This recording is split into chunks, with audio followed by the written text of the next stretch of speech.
Troisième mois de l'année, mois dédié généralement aux droits de la femme, ne voulant pas déroger à la règle et étant surtout nous-mêmes genrés. Voilà pourquoi nous vous proposons de parler femmes. Nous allons aujourd'hui parler de la femme congolaise. Messieurs et dames, très heureux de vous savoir des milliers fidèles à ces rendez-vous. C'est bel et bien en jeu. Encore une fois, bienvenue à tous et à toutes.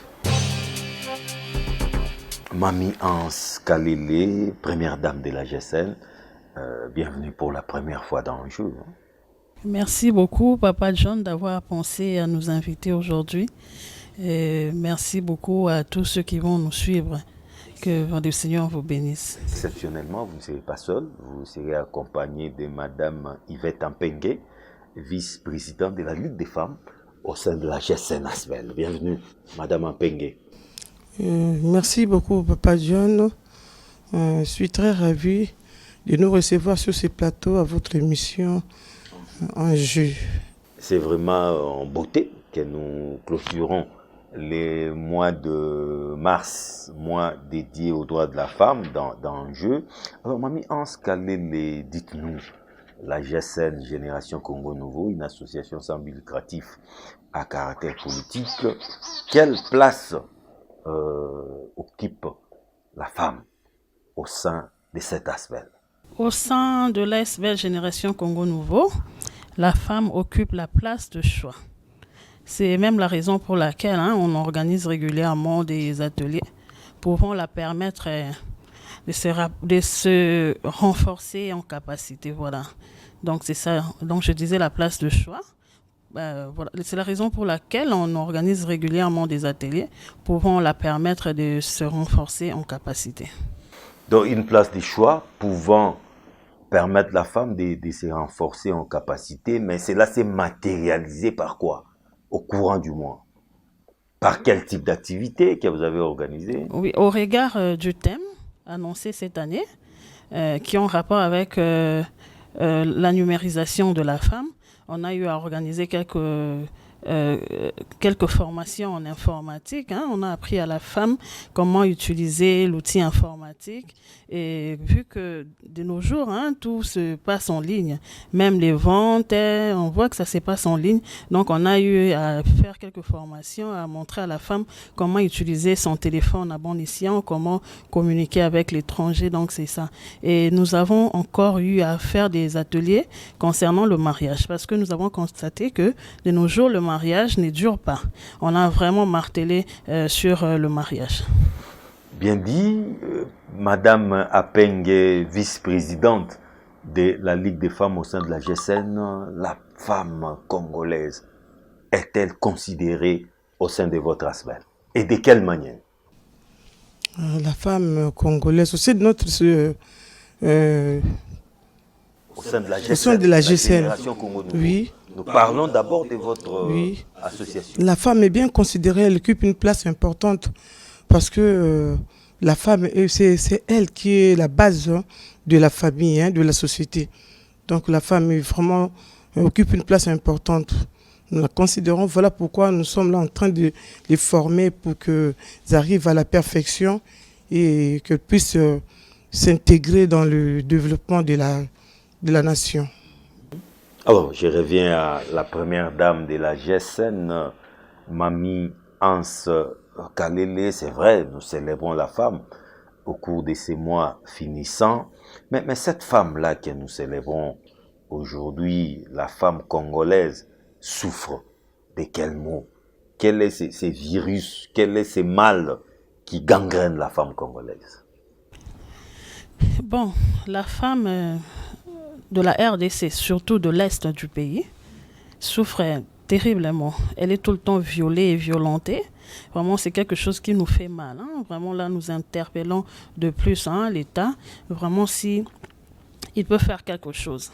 Et même dans dans la société, nous voyons comment la femme est harcelée, hein. Voilà, harcelée sexuellement, voilà. Donc, dans des entreprises, dans des universités, elle est tout le temps obligée de se compromettre pour parvenir. Donc, on voit l'harcèlement sexuel. On voit même des promotions au canapé. On voit même à l'université, elle peut distinguer, elle peut être intelligente, tout ça là.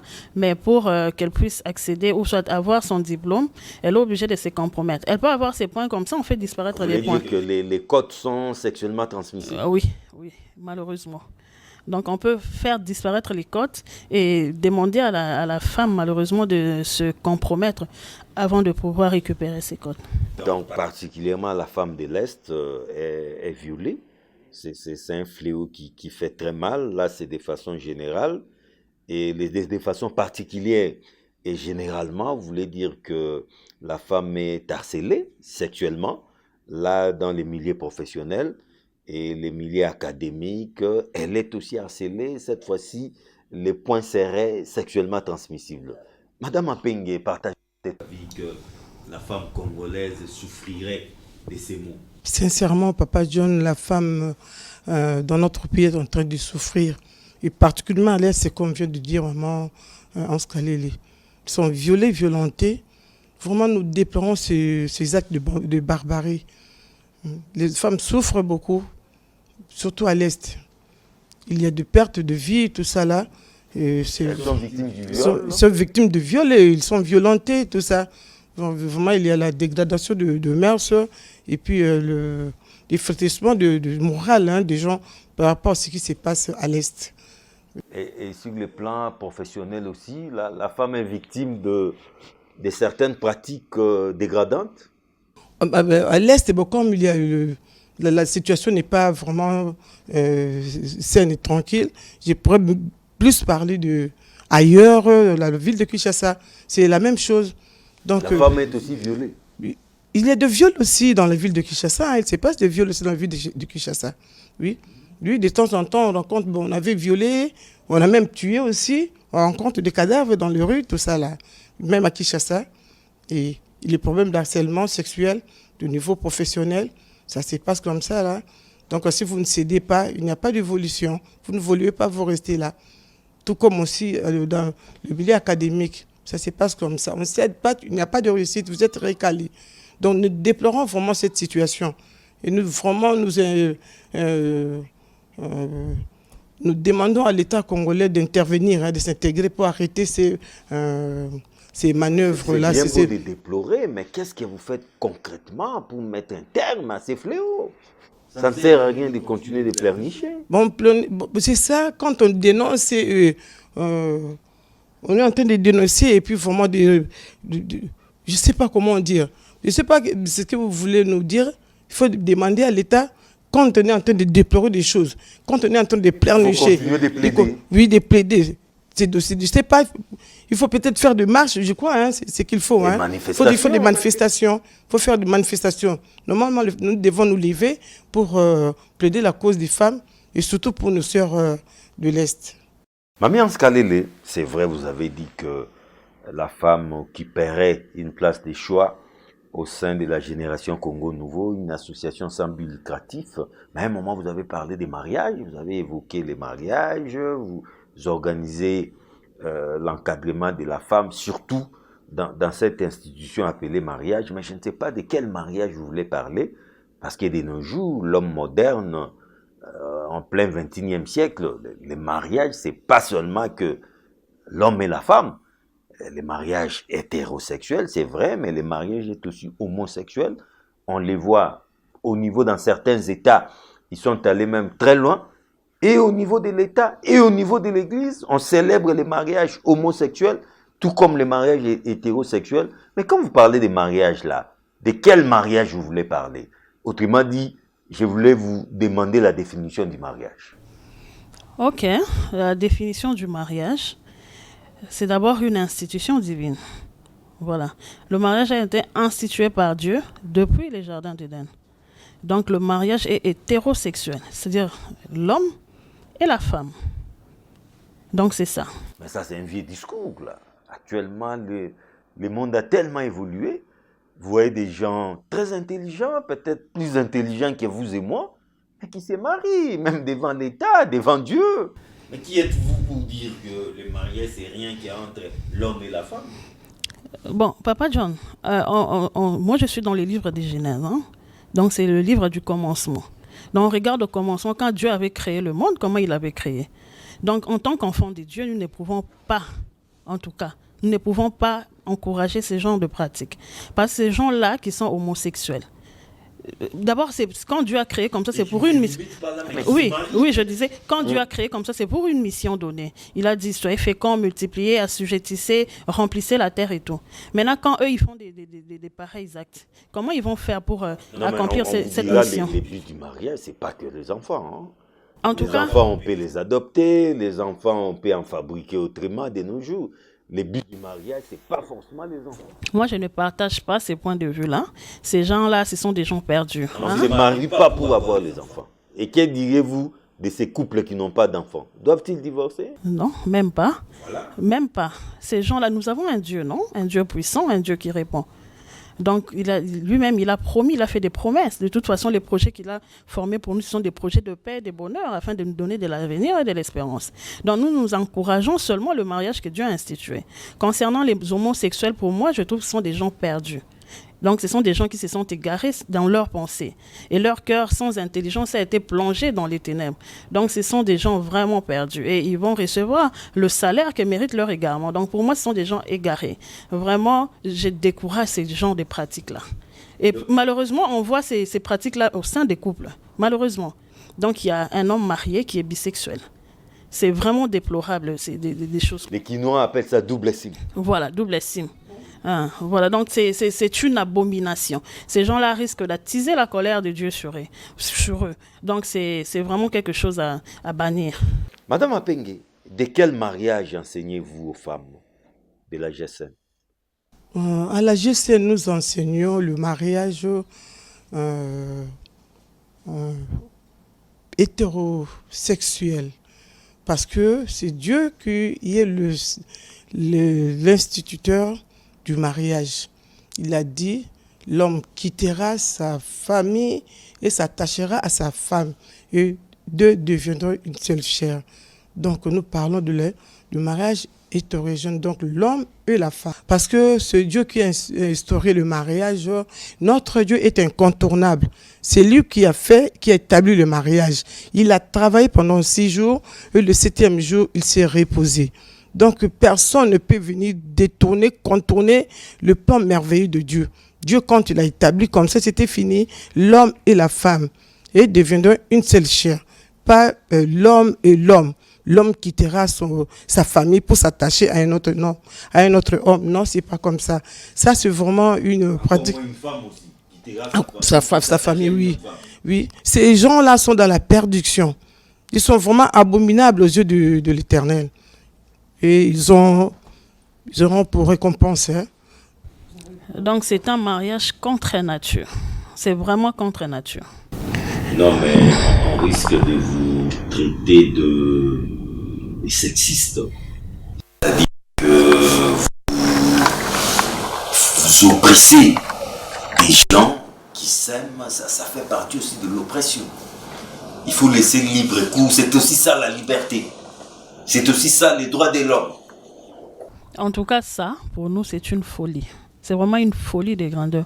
Tout ça, là, d'abord, ça rime à quoi? Et pour quelle finalité? Donc, ce sont des choses seulement que le diable, comme le diable est rusé, donc il est en train de vouloir, comme maman venait de dire là, il cherche à contourner notre Dieu. Mais c'est impossible parce qu'il a déjà tout créé et ça reste comme ça. Donc, c'est à nous maintenant d'obéir à la parole de Dieu. Donc, c'est ça, ces gens-là n'obéissent pas à la parole de Dieu. Et ils seront jugés sévèrement. Voilà. On a compris la nature du mariage, homme-femme, femme-homme. Mais maintenant, là c'est la nature, mais parlons maintenant de la forme de ces mariages. Parce que un homme peut être aussi polygame. Il s'est marié à différentes femmes. Moi je ne parle pas de Makang ou des bureaux, tout ça. Parce que le mariage, c'est d'abord payer la dot. Il a régulièrement payé ses dots dans la famille de plusieurs femmes. C'est aussi ça les mariages que vous enseignez À la GESEL?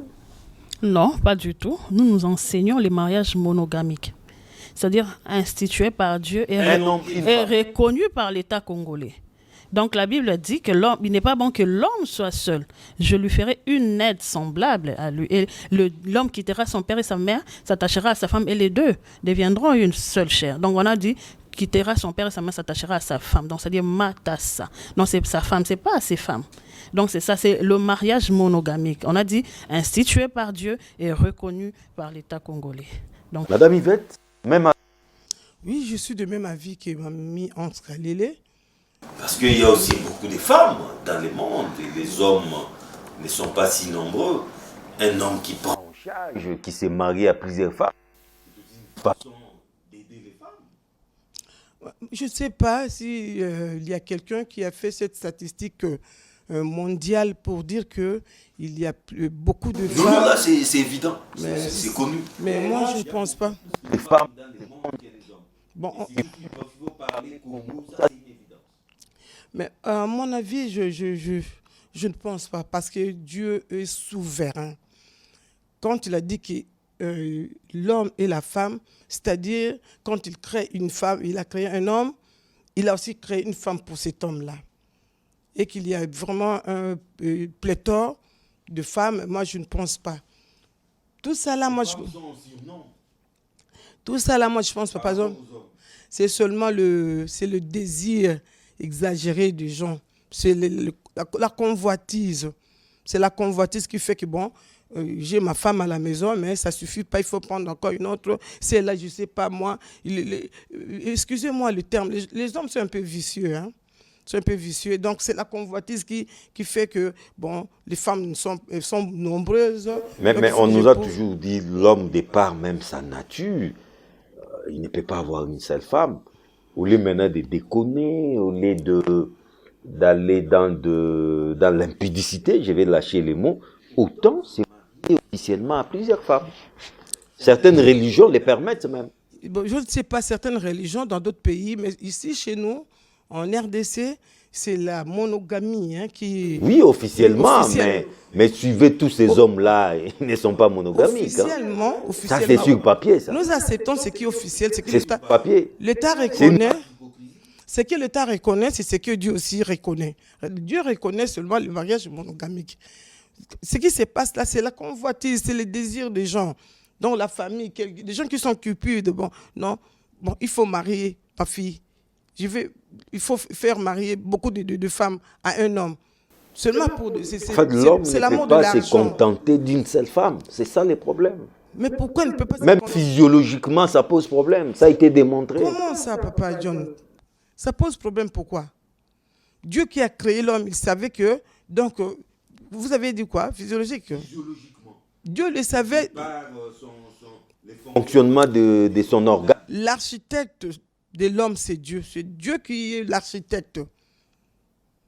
C'est Dieu qui est l'architecte. C'est lui qui a créé. Et les organes et tout, il sait que l'homme devait supporter une seule femme. C'est ce que Dieu nous a dit. Voilà pourquoi je dis, on ne peut pas contourner Dieu. Quand il a fait, et c'était fini. Il n'aura plus encore à reprendre, je ne sais pas, la construction du monde ou bien des gens. Quand il a créé les gens, il savait qu'il allait supporter. Voilà pourquoi il dit seulement une femme et un homme. Ça, ce sont les pensées des gens, les sentiments. Mamie, le mariage hétérosexuel, mais pourquoi de nos jours, tant de divorces? Bien que c'est un mariage sexuel, mais combattant, célébrer un mariage, robe somptueuse, mais après quelques jours, qu'est-ce qui se passe? Bon, d'abord le mariage, comme on vient de dire là, c'est une institution. Alors c'est la seule institution dans laquelle, dès lors que tu entres, on te donne un certificat. À l'école, tu dois... Non, ce n'est pas un contrat. C'est-à-dire que quand on te donne ça, tu dois maintenant prouver de quoi tu es capable. Comme c'est le mois de mars, nous allons parler plus aux femmes. Donc, c'est-à-dire que tu es une ouvrière. Je voulais savoir, est-ce que le mariage a une durée? Voilà. Non, le mariage n'a pas de durée. Le mariage a une durée indéterminée. Comment ça? Oui, parce que la Bible dit que l'homme ne sépare pas ce que Dieu a joint. Donc, ce n'est que la mort qui sépare les deux conjoints. Donc, c'est-à-dire la durée est indéterminée. Mais le mariage, c'est pas une prison, c'est pas une cachot. Lorsque vous ne vous sentez pas à l'aise, lorsque vous ne vous sentez pas heureux, et même que vous avez librement consenti, vous pouvez aussi librement consentir. Comme je disais, nous allons nous adresser vraiment aux femmes. Donc, quand tu entres dans le mariage, on te donne un certificat. Donc, ça veut dire que ce n'est pas pour les amatrices. C'est-à-dire quand tu rentres, tu ne peux pas dire maman, tu ne peux pas dire non, je suis fatiguée, non, je sors de là. Non. J'en ai marre, non. La Bible dit que la femme sage bâtit sa maison. Donc, c'est-à-dire que quand tu rentres, tu dois commencer à bâtir. Donc, tu es une ouvrière. C'est-à-dire, peut-être que tu veux bâtir un gratte-ciel. Il va falloir que tu creuses un peu plus, en profondeur. C'est-à-dire, quand tu seras en train de creuser là, tu vas rencontrer beaucoup de choses. Peut-être que tu seras à découvert. Il peut pleuvoir et tout ça là. Tu seras face à des intempéries, à des vents, des tempêtes et tout. Le temps que tu élèves les murs, que tu coules les bétons, Voilà. Donc, c'est ça. C'est-à-dire, quand tu rentres, tout ce que tu auras à trouver là-bas, tu vas devoir supporter. Tu vas devoir supporter. Parce que si tu fais qu'abandonner, c'est-à-dire que tu vas faire... L'insupportable existe. Hein. Il y a un seuil où on ne peut plus supporter. Justement. Là, vous êtes d'accord avec moi? Justement. Oui. Pour faire face à tout ça là, il faut faire un bon choix. Quand on fait un bon choix, on gagne du temps. Mais quand on fait un mauvais choix, on va pleurer. Vous savez, le problème des choix, c'est bien, mais vous savez, pendant les fiançailles aussi, des fois, on découvre la femme ou l'homme qu'on a aimé après le mariage ou avec les temps, avec les années, on réalise que, mais si je savais. Mais justement, il y a des gens qui portent des masques. Mais avant de t'engager, c'est tout de nos jours. Justement. Mais avant de t'engager, nous avons un Dieu puissant, nous avons le Saint-Esprit. Il a dit, invoque, moi je te répondrai. Tu n'as qu'à invoquer ton Dieu, tu demandes dans ton Dieu, Seigneur, montre-moi la personne avec qui je veux m'engager. C'est pas de la blague. Tu vas aller te marier par coup de foudre. La personne est déjà friquée. Justement. Ça c'est l'amour mercantile. C'est l'amour intérêt. Mais c'est pas ça le mariage. Mais c'est pas justement, c'est le coup de foudre, c'est peut-être la passion ou quoi. Mais ces choses-là la passion est passagère. Et quand ça va passer, comment tu vas faire? Tu dois aimer quelqu'un par amour, tout simplement. Tu l'aimes par amour, tu l'aimes dans la durée. C'est-à-dire que tu vas faire ta vie avec cette personne-là. Parce qu'on se marie pour toute la vie. Tu ne peux pas te marier aujourd'hui et dire, bon, voilà, je suis d'accord. On fait appel aux familles, on fait appel à l'État, on fait appel à l'Église. Et puis, le lendemain, tu te réveilles, tu te dis, non. Ça, c'est vraiment, c'est jouer avec les gens. Si tu n'es pas prêt... La cause principale, c'est un problème de choix. C'est un problème de choix, la cause principale. Donc, tu commences d'abord par le choix. Tu fais un bon choix. Pour que tu sois épargné de toutes ces choses. Madame Mpangé, les choix seraient à la base de plusieurs divorces de nos jours. Et effectivement, les choix seraient à la base parce que quand vous ne faites pas un bon choix, ça cause des problèmes. Quand vous n'arrivez pas, parce que, comme vous venez de le dire, vous n'avez pas fait un beau choix, vous étiez peut-être aveuglé par la beauté, par la cupidité, l'argent, parce qu'il a beaucoup d'argent. Et après, ça ne marche pas. Ça cause des problèmes. Là, vous n'avez plus supporté, vous allez sortir. Il faut faire un bon choix. Parce qu'il y a aussi le problème de fiançailles. Donc le choix, c'est dans le fiançailles. Vous êtes là, vous entretenez, vous essayez de comprendre, de vous découvrir, de comprendre la personne. Et quand ça ne marche pas, comme c'est dans le fiançailles, vous brisez, c'est tout. Mais quand vous êtes attiré par, je ne sais pas, comme on dit là, la convoitise, la cupidité, vous dites, je vais quand même me marier parce que l'homme a beaucoup d'argent, parce qu'il est beau, tout ça. Et après, ça cause des problèmes. Mais quand vous faites un beau choix, je crois que quand vous arrivez au mariage, je crois que ça pose pas de problème. Même si le mariage c'était camouflé. Mais alors là, parce que vous tirez beaucoup sur tout en oubliant. La femme aussi peut avoir une belle apparence. La femme.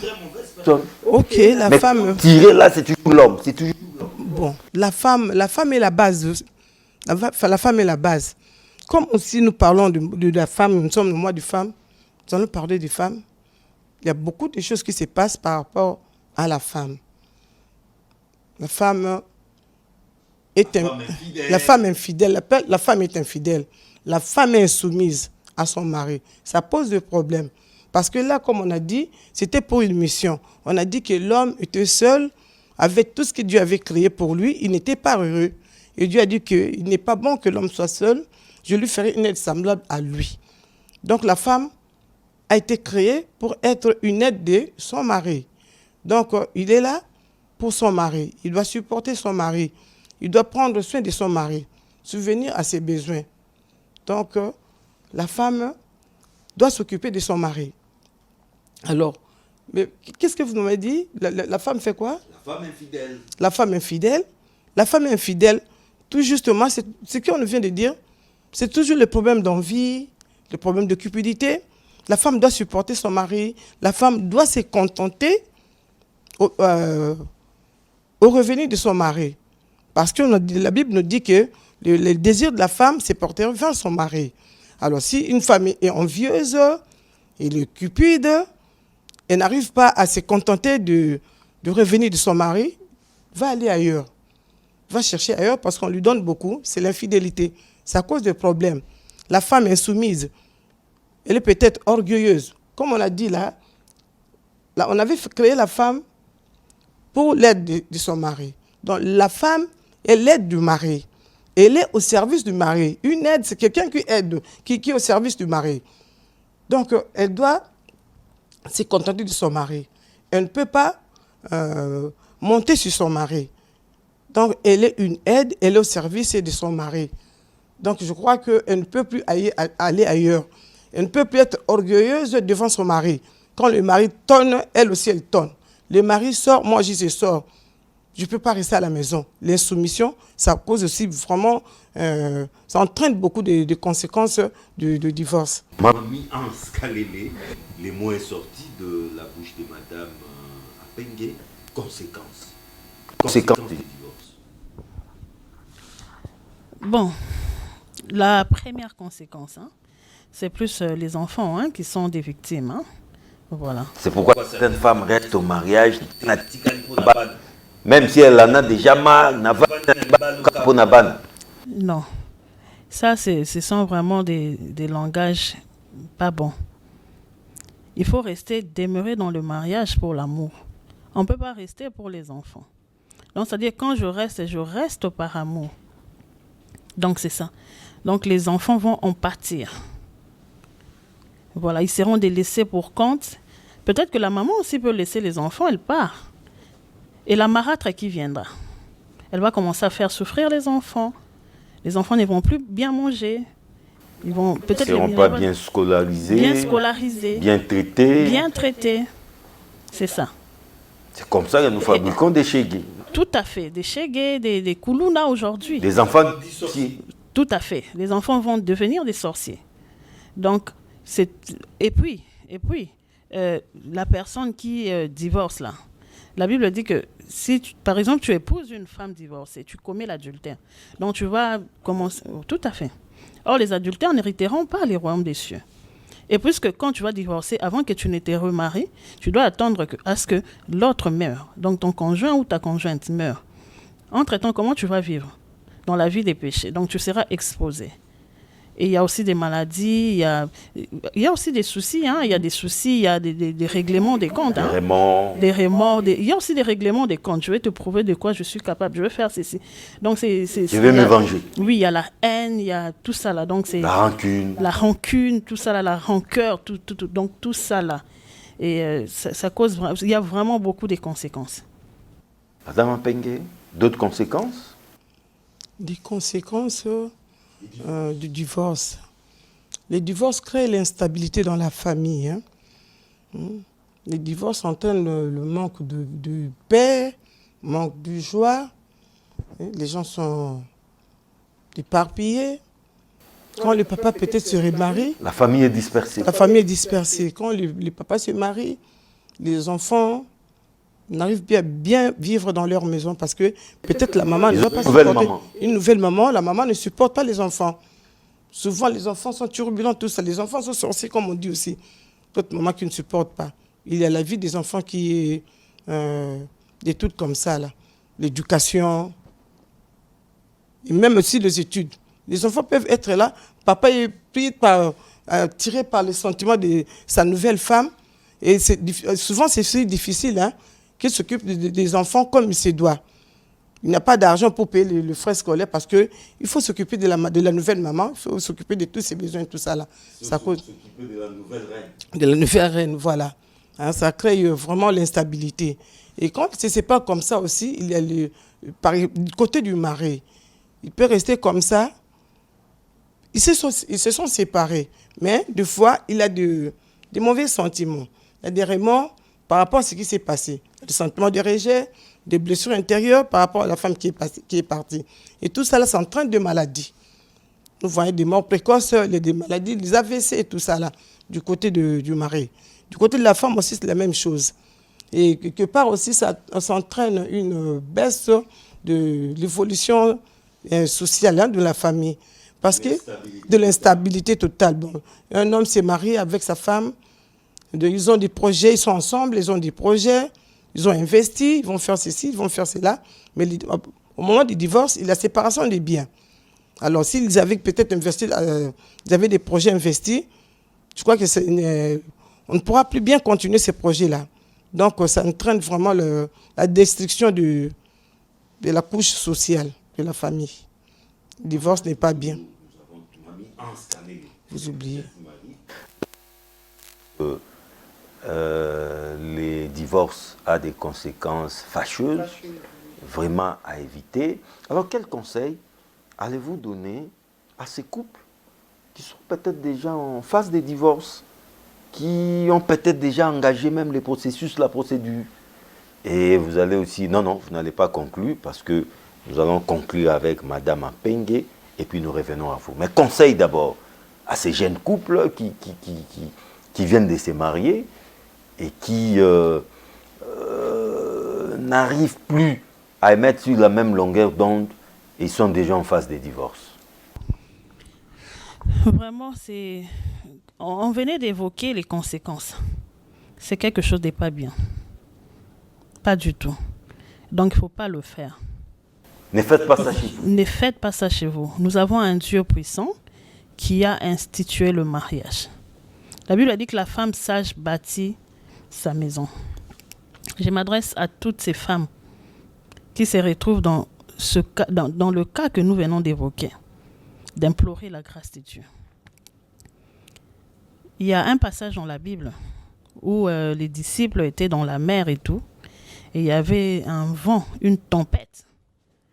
La Bible a dit que Jésus dormait, et les disciples étaient vraiment dans une panique qui ne dit pas son nom. Ils ont réveillé Jésus, ils ont dit « Maître, nous périssons ». La Bible a dit que Jésus a menacé la tempête. Il a parlé à la mer. « Silence, tais-toi ». Donc la femme, en tant que femme, tu as cette capacité-là d'ordonner à cette tempête-là, à ce vent-là, qui est en train de secouer ton foyer. Exerce ton autorité. Dis à Dieu, c'est toi qui m'as donné ce mari. Par ta souveraineté, tu nous as donné autant d'enfants. Je ne peux pas partir. Donc, c'est-à-dire que je suis rentrée dans ce mariage. Donc, comme on a dit, c'est pour une mission donnée. Tu dois accomplir ta mission. Ne fais pas ça. S'il y a lieu, faites intervenir les sages. Faites intervenir les sages. Débattez sur ce problème. Moi, pour moi, en tant que femme, tu peux même t'allonger par terre. Tu peux t'agenouiller, tu peux prendre n'importe quelle position que tu veux.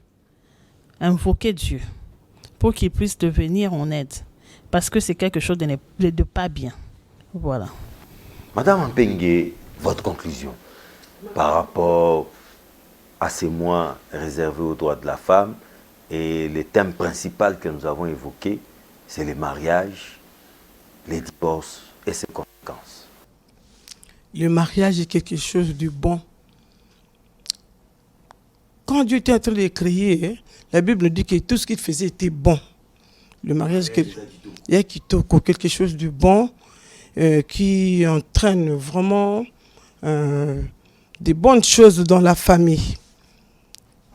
Quand les gens sont unis, ils sont dans l'harmonie, ils ont fait des enfants, les enfants ont grandi, c'est une bonne chose. Vivre dans une bénédiction, vivre dans la famille. La Bible nous dit les enfants sont une bénédiction venant de l'Éternel. Le mariage est bon. Donc, moi, j'ai conseillé les gens de rester au mariage. Comme vous avez dit là, pour ceux qui veulent se séparer, moi, je vous en supplie de ne pas sortir. De la même ordre d'idée, comme Maman Khalil a dit, quand ça ne marche pas, il faut revenir à l'Éternel. Lui qui est le maître de cette institution. Il est là, il est souverain, il va aider. Quand ça ne marche pas, comme chez la femme ou comme chez l'homme, pourquoi pas l'homme? L'homme aussi peut prier pour sa femme, la femme aussi peut prier pour son mari. La Bible nous dit que le cœur du roi est comme un courant d'eau dans la main de l'Éternel. Et il peut l'incliner dans la direction qu'il veut. Donc il faut prier, il faut chercher l'Éternel. La Bible nous dit, remettez votre sœur à l'Éternel et il agira. On fait toujours quoi à l'Éternel? Implorer la miséricorde de Dieu. Il est le réparateur de brèches. Il va réparer le mariage, il va tout ramener à l'ordre et tout ira pour le mieux. C'est ce que je... La Bible dit que si les justes crient, l'Éternel entend, il les délivre de leur détresse. Donc il faut crier à Dieu. Peut-être que tu as prié, mais tu n'as pas encore crié. Crie à Dieu. Il entend et il nous exauce. Je crois qu'il va faire quelque chose. Dieu est capable de restaurer le mariage. Vous adressez aux femmes qui nous suivent en ce moment. Justement, je demande à toutes les femmes d'être vraiment des femmes de prière. Parce que ce n'est que par la prière que nous pouvons remporter des victoires. Donc nous sommes là, dans le mariage, comme on venait de dire, pour triompher. C'est-à-dire qu'on ne triomphe pas, le diable va gagner du terrain. Si on se comporte, je ne sais comment, avec légèreté, nous sommes seulement dans des futilités, nous n'aurons pas le temps de prier et de faire en sorte que nous puissions bâtir nos maisons, nos foyers comme il se doit. Vraiment, je demande aux femmes d'être des femmes sages qui vont bâtir leur maison. La femme sage bâtit sa maison. La femme sage bâtit sa maison. La femme insensée la renverse de ses propres mains. Soyons des femmes sages qui vont bâtir nos maisons. La Bible dit, voilà. Donc on dit aussi dans la société qu'éduquer une femme, c'est éduquer toute une nation. Donc nous devons prêcher par l'exemple, par notre savoir-être, savoir-faire, c'est très important et nous devons aussi nous renforcer en capacité, c'est très important. Sortons d'abord des futilités des réseaux sociaux, de tout ce qui se passe autour, renforçons-nous en capacité, montrant au monde de quoi nous sommes capables. Vous venez vous-même d'écouter, ici on a dit que les femmes sont plus nombreuses que les hommes. Donc, nous ne devons pas nous sous-estimer. Donc, levons-nous pour que notre pays puisse décoller. Merci beaucoup. Mamie Anse Kalile, première dame de la génération Congo Nouveau, Asbel. Merci beaucoup. C'était à la fois un honneur et un plaisir de vous recevoir dans le jeu. Merci également à Madame Yvette Ampengue, vice-présidente de la Ligue des femmes au sein de la même Asbel. Merci beaucoup. Merci, Papa John. Et au petit de vous retrouver très bientôt. Merci beaucoup. C'est en toute beauté que votre magazine termine les mois de mars, les mois dédiés à la femme. Nous clôturons de la belle manière, de la plus belle manière, ces mois dédiés à la femme, ces mois dédiés aux droits de la femme. Voilà pourquoi nous avons parlé femmes aujourd'hui en mettant un accent particulier sur une institution à la fois divine et étatique appelée le mariage. Moi, mon plaisir, comme toujours, est de vous retrouver dans une nouvelle édition des Enjeux avec les mêmes et réels plaisirs. Au revoir.